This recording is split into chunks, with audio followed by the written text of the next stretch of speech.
요즘 아이들은 거의 안 쓰는 단어 같은데 성도님들은 아실 겁니다.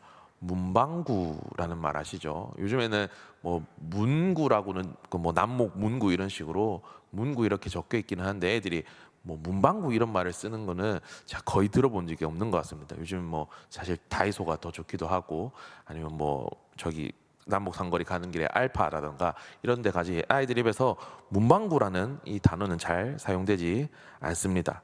그런데 저는 당연히 이 문방구라는 단어를 사용했는데 제가 초등학생 때 살던 동네에는 큰 문방구가 두 곳이 있었습니다. 그런데 이 한 문방구의 사장님 아들이 같은 학년 친구였습니다. 그래서 이 친구는 학교에 어떤 장난감이 유행하면 가장 빨리 또 가장 좋은 곳으로 늘 가져왔었습니다.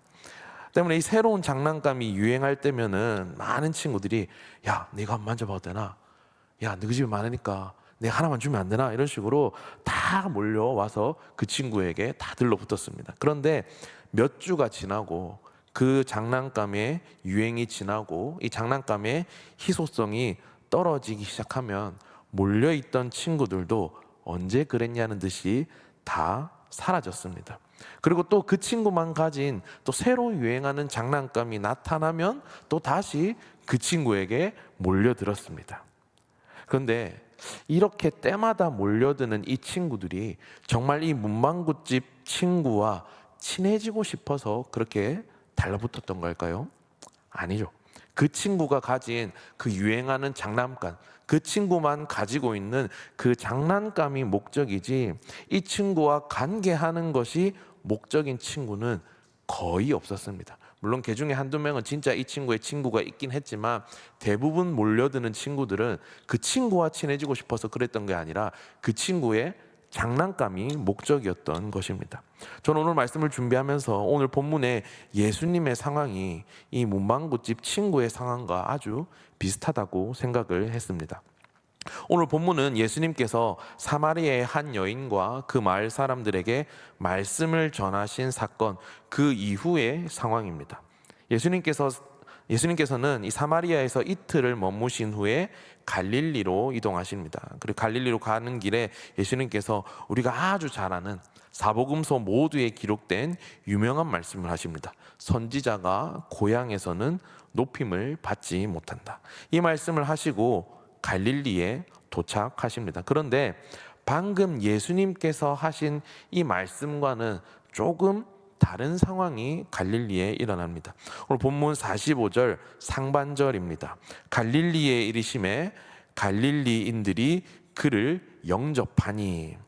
뭔가 이상합니다. 분명 예수님께서는 고향에서는 높임을 받지 못한다 말씀하셨는데 지금 갈릴리 사람들이 예수님을 영접하고 있습니다. 참고로 여기 쓰인 이 영접은 우리가 예수님을 영접했다, 뭐 영접 기도한다 그럴 때 쓰는 영접이라기보다는 그냥 환영했다, 반겼다 정도로 이해하시면 되겠습니다. 어쨌든 지금 예수님의 이 44절에서 하셨던 그 말씀과 45절은 말이 앞뒤가 맞지 않는 상황입니다. 그렇다면 이것은 예수님께서 착각하신 걸까요? 예수님의 예상과는 다르게 예수님이 이미 갈릴리에서 스타가 되셔서 사람들이 예수님을 팔 벌려 환영한 것일까요? 그렇지 않습니다. 44절과 이 45절과 같은 역설적인 표현이 요한복음에 자주 등장하는데 모순 같지만 잘 보면은 그 속에 깊은 뜻이 있습니다. 그렇다면 갈릴리 사람들이 왜 예수님을 환영했는가? 본문 45절 하반절에는 이렇게 나와 있습니다. 이는 자기들도 명절에 갔다가 예수께서 명절 중 예루살렘에서 하신 모든 일을 보았음이더라. 이 사람들이 예수님을 반기는 이유는 예수님께서 예루살렘에서 하신 모든 일을 보았기 때문이라 말합니다. 그러면 예수님께서 예루살렘에서 도대체 뭘 하셨길래 이들이 예수님을 환영하고 있는지 이 상황을 이해하기 위해 시간을 앞으로 조금 돌려보겠습니다. 요한복음 2장 23절을 보겠습니다. 6월절에 예수께서 예루살렘에 계시니 많은 사람이 그의 행하시는 표적을 보고 그의 이름을 믿었으나. 요한복음 2장에 구체적으로 기록되어 있지는 않지만 예수님께서 6월절에 예루살렘에서 많은 표적과 기사를 행하셨다는 것은 분명히 알 수 있습니다. 그리고 사람들이 그 표적을 보고 그 표적 때문에 예수님을 믿었다는 것입니다. 문제는 그 믿음이 예수님을 온전히 믿는 참 믿음이 아니라 표적과 기사를 향한 가짜 믿음 혹은 반쪽짜리 믿음이었다는 것입니다. 그래서 이어서 요한복음 2장 24절에는 예수는 그의 몸을 그들에게 의탁하지 아니하셨으니 이는 친히 모든 사람을 아심이요, 이렇게 기록되어 있습니다. 그들이 예수님을 믿은 것이 아니라는 것을, 정말 참으로 예수님만을 믿은 것이 아니라는 것을 예수님께서는 그들의 마음을, 그들의 믿음을 다 아셨다는 것입니다. 다시 오늘 본문의 상황으로 돌아오면 지금 갈릴리 사람들이 예수님을 환영하는 이유 역시 그들이 유월절에 예수님께서 예루살렘에서 행하신 표적을 보았기 때문이라는 것입니다. 즉 이들은 유행하는 장난감을 바라며 문방구집 친구에게 몰렸던 그 친구들처럼 예수님이 아니라 예수님을 통해서 일어날 표적과 기사만을 바라면서 예수님을 환영하고 있었다는 것이고, 그 마음을 아시는 예수님께서 선지자가 고향에서는 높임을 받지 못한다라고 말씀하신 것입니다. 겉으로는 예수님을 환영하는 것 같지만 정작 그들의 마음속에는, 그들의 믿음은 예수님을 향한 것이 아니라 예수님이 행하시는 표적과 기사에게만 쏠려 있었다는 것입니다. 이런 중에 한 사람이 예수님을 찾아옵니다. 본문을 보면은 왕의 신하라고 나옵니다. 이 왕이 누구인지 잠깐 살펴보자면 성경에는 4명의 헤롯이 등장합니다. 대표적으로 우리가 잘 아는 아기 예수님을 죽이려 했던 헤롯이 있죠. 이 헤롯을 보통 헤롯 대제라고 부릅니다. 그리고 이 헤롯 대제의 아들 중에 헤롯 안티파스라고 있습니다. 이 헤롯 안티파스는 세례 요한을 처형한 그 왕입니다. 근데 본문의 신하가 이 헤롯 안티파스의 신하로, 이 지역과 시기를 따졌을 때 이 헤롯 안티파스의 신하로 추측됩니다. 즉 이 헤롯 안티파스의 신하라는 것은 이 신하가 아주 강한 권력의 소유자라는 것입니다. 그런데 이런 그가 예수님을 만나기 위해서 어디에서 왔는가? 오늘 본문을 보면 가버나움에서 왔다라고 합니다. 갈릴리에서 가버나움까지 거리는 32km 정도 됩니다. 우리 교회로 따지면은 우리 교회에서 간절곶까지 거리가 한 32km 정도 됩니다. 이 거리는 쉬지 않고 계속해서 걸어가면은 한 10시간 정도 걸립니다. 그것도 지금처럼 잘 포장된 길로 걸었을 때 10시간 정도 걸립니다. 때문에 당시 이 길의 상황이나 교통 상황을 고려한다면 32km는 절대로 가까운 거리가 아닙니다. 새벽에 출발하면 겨우 밤이나 돼서야 도착할 수 있는, 하루 만에 갈 수 없는 거리가 이 32km, 가버나움에서 갈릴리까지 거리입니다. 그런데 이 먼 거리를 헤롯 안티파스의 신하씩이나 되는 사람이 예수님을 만나기 위해 온 것입니다. 왜 예수님이 이렇게 멀리서 찾아왔는가? 자신의 아들이 병들어 죽어가고 있었기 때문입니다. 그래서 그 막강한 권력을 가진 사람이 체면이고 자존심이고 다 버리고 예수님을 찾아온 것입니다. 이 신하가 예수님께 내 아들이 죽어가니 내려오셔서 고쳐주시옵소서 라고 말합니다. 본문 47절에 보면 청하여라고 나와 있는데 이것을 다른 번역본을 보면은 애원했다라고 번역되어 있습니다. 앞서 말씀드렸던 신하는 아주 막강한 권력의 소유자입니다. 그렇기에 아들이 병들었을 때 이 아들을 고치기 위해 자신이 할 수 있는 모든 방법을 다 동원했을 것입니다. 그 나라에서 가장 솜씨가 좋다는, 가장 실력이 좋다는 최고의 의사를 불러서 자신의 아들을 보게 한 것은 물론이고, 몸에 좋다는 온갖 음식과 약재는 다 사용해서 이 아들을 어떻게든 고쳐보려고 했을 것입니다. 그런데 차도가 전혀 없으니 32km나 되는 먼 거리를 와서 예수님께, 예수님, 제 아들이 죽어갑니다. 제발 저와 함께 가서 제 아들 좀 고쳐주세요 라고 지금 말을 하고 있는 것입니다. 그런데 이 신하의 요청에 대한 예수님의 대답이 어떻게 보면 뜬금없습니다. 본문 48절을 우리 함께 읽어보겠습니다. 시작. 너희는 표적과 기사를 보지 못하면 도무지 믿지 아니하리라. 아멘. 예수님께서 이 도움을 요청하는 신하를 향해 표적과 기사를 보지 않으면 믿지 않는구나 말씀하십니다. 신하가 직접적으로 요청한 질문과는 조금 엉뚱한 다른 대답을 지금 예수님께서 하시는 것입니다. 그렇다면 예수님께서 왜 이런 말씀을 하시는가? 이 신하가 지금 예수님 자체를 믿는 것이 아니라, 예수님 그 자체를 필요로 하는 것이 아니라 예수님께서 행하실 표적과 기사만을 바라고 있기 때문입니다. 지금 이 신하의 모습은 표적과 기사만을 바라며 거짓으로 예수님을 환영했던 갈릴리 사람들의 모습과 똑같습니다. 그래서 48절에 너희는이라고 하는 이 너희는 신하를 포함한 갈릴리 사람들 모두를 말하고 있습니다. 예수님께서는 예수님이 아니라 그저 표적과 기사만 바라는 그들에게 너희는 표적과 기사를 보지 않으면 믿지 않는구나 라고 말씀하시는 것입니다. 예수님의 말을 들은 신하는 다시 한 번 더 예수님께 말합니다. 예수님, 제 아들이 죽기 전에 내려와 주십시오. 신하가 제발 같이 가자고 재촉하며 간청하고 있습니다. 이 부분을 메시지 성경에서는 이렇게 표현하고 있습니다. 제가 읽어드리겠습니다. 예수님께서 그의 말을 피하시며 이렇게 말씀하셨다. 기적을 보고 압도되지 않으면 너희는 믿으려 하지 않는다. 그러나 그 관리는 물러서지 않았다. 함께 가주십시오. 제 아들의 생사가 달린 일입니다. 이 메시지 성경에 신하의 마음이 조금 더 생생하게 드러나는 것 같습니다. 자식을 둔 부모라면 누구나 이런 마음이겠죠. 신하는 애가 탑니다. 한시가 급합니다. 신하에게 지금 가장 중요한 것은 예수님이 어떤 말을 하시는가가 아니라 다 필요 없고 자기 아들이 죽기 전에 예수님이 가버나움으로 같이 가서 자신의 아들을 직접 고쳐주시는 것입니다. 그래서 재촉하며 또 애원하고 있는 것입니다. 이 신하의 간절한 애원에 예수님께서 뭐라고 말씀하시는가? 본문 50절 상반절입니다. 예수께서 이르시되 가라, 내 아들이 살아있다 하시니. 예수님께서 다른 말을 더 하지 않으시고 그저 가라, 내 아들이 살아있다 한마디 하십니다.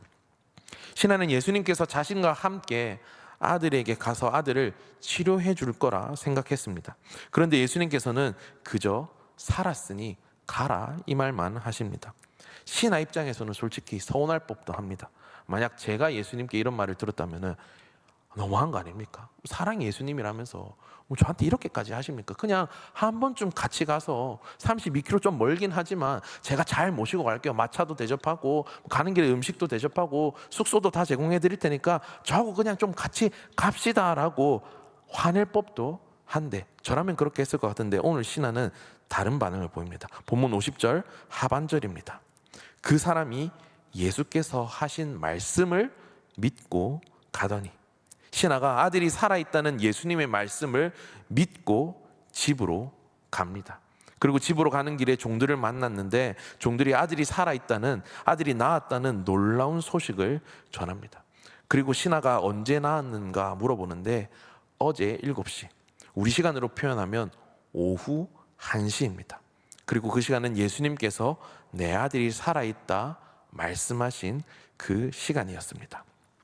오늘 왕의 신하의 이야기를 통해 우리는 한 가지 신앙의 원리를 발견할 수 있습니다.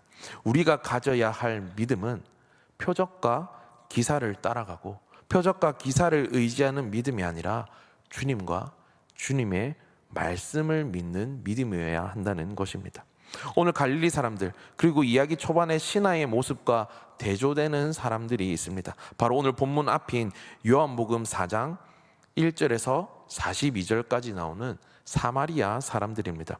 우리 요한복음 4장 39절에서 42절을 조금 길긴 한데 세 번역 성경으로 함께 읽어보도록 하겠습니다.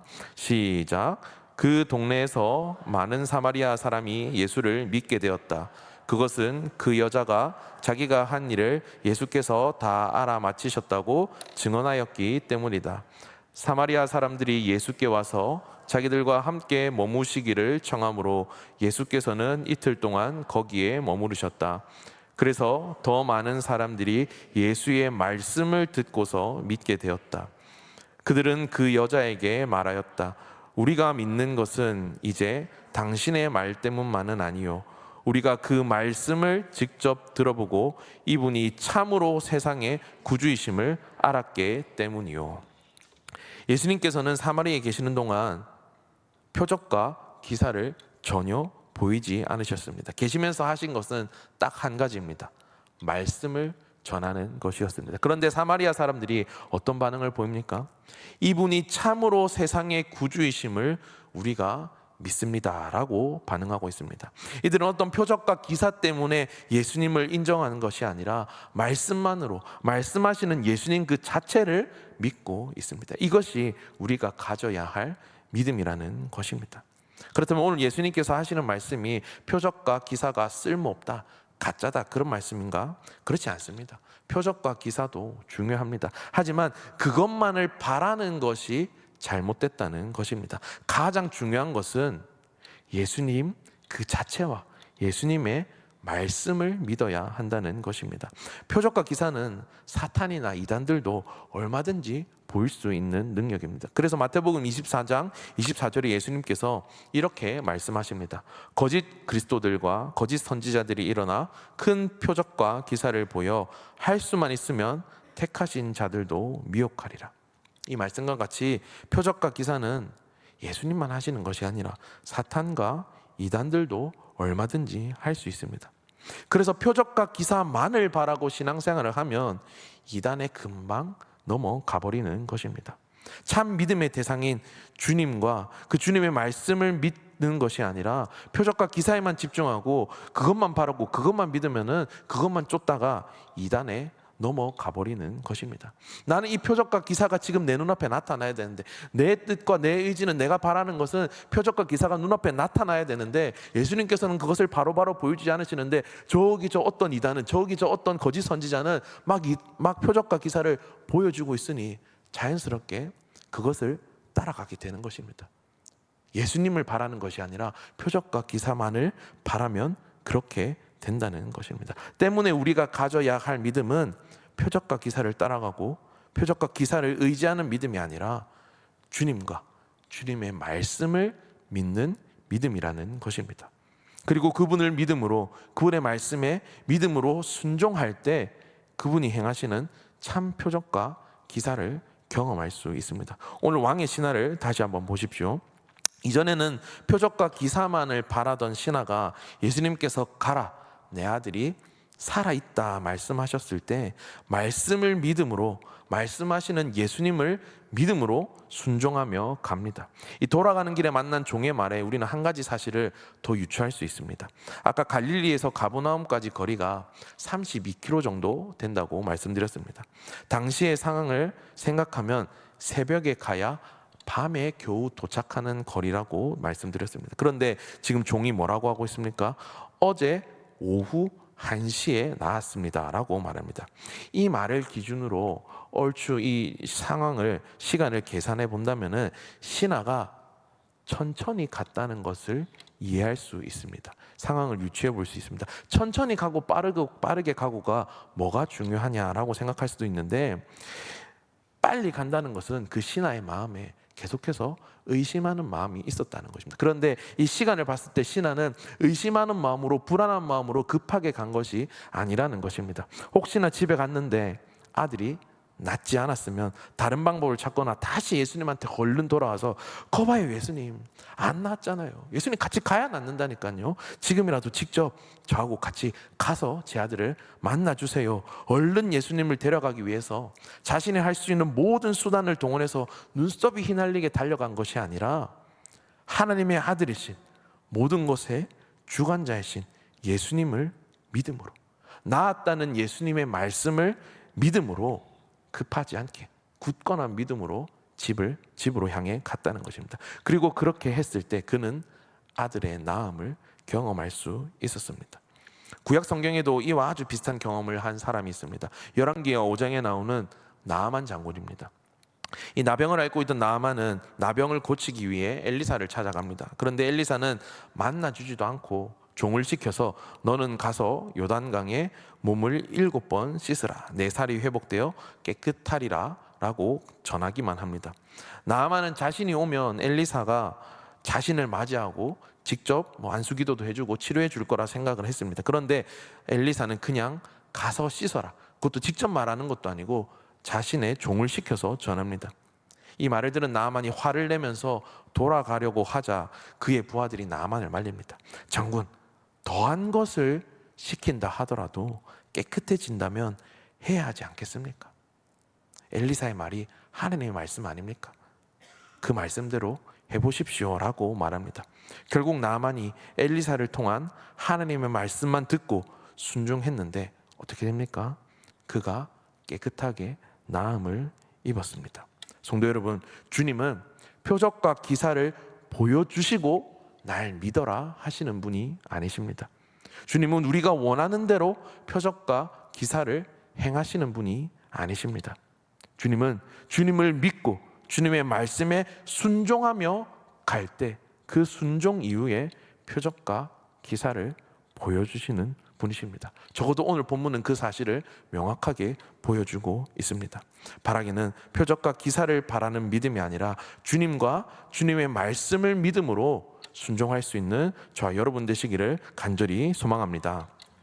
한 가지 더 우리가 기억해야 할 것은 표적과 기사를 바라는 믿음과 주님을 믿음이 어떤 순간이 되면 결정적인 차이를 보인다는 것입니다. 바로 표적과 기사가 내 눈앞에 드러나지 않을 때입니다. 표적과 기사만을 믿고 바란다면 그 표적과 기사가 보이지 않을 때, 표적과 기사를 경험하지 못할 때 믿음이 흔들립니다. 하나님을 원망하기 시작합니다. 하나님, 나한테 왜 그러세요? 하나님, 정말 살아계세요? 하나님, 정말 내 편 맞아요? 의심하기 시작합니다. 그러나 표적과 기사를 믿는 믿음이 아니라 참으로 주님을 신뢰하는 믿음이라면 표적과 기사가 보이지 않더라도 주님 말씀이면 충분합니다. 표적이 없을지라도 이미 된 줄로 믿습니다. 설령 내 기대와 다른 응답이라 할지라도 주님은 항상 옳으시고 완전하시고 나의 길을 아시기에 선하신 주님, 내 길을 선하게 인도하실 줄 믿습니다. 내가 그 주님을 믿음으로 나아갑니다. 이런 믿음의 반응을 할 수 있게 되는 것입니다. 이것이 표적과 기사만을 바라는 믿음과 정말 참으로 주님과 주님의 말씀을 믿는 믿음의 결정적인 차이인 것입니다. 말씀을 정리하겠습니다. 사랑하는 성도 여러분, 오늘 본문의 신하는 그저 표적과 기사 때문에 예수님을 찾아왔었습니다. 그러나 나중에는 표적을 구하는 믿음에서 주님을 믿는, 주님의 말씀을 믿는 믿음으로 바뀌었습니다. 그리고 그는 말씀에 순종했고 그 믿음과 순종 이후에 아들의 나음을 경험할 수 있었습니다. 이 믿음이 동일하게 우리에게도 있기를 소망합니다. 표적과 기사를 바라는 믿음이 아니라 말씀을 믿고 순종하는 믿음, 보이지 않아도 믿음으로 걷는 믿음, 그리 아니하실지라도 주님을 신뢰하는 믿음을 가지시는 저 우리 모든 성도님들 되시기를 간절히 소망합니다.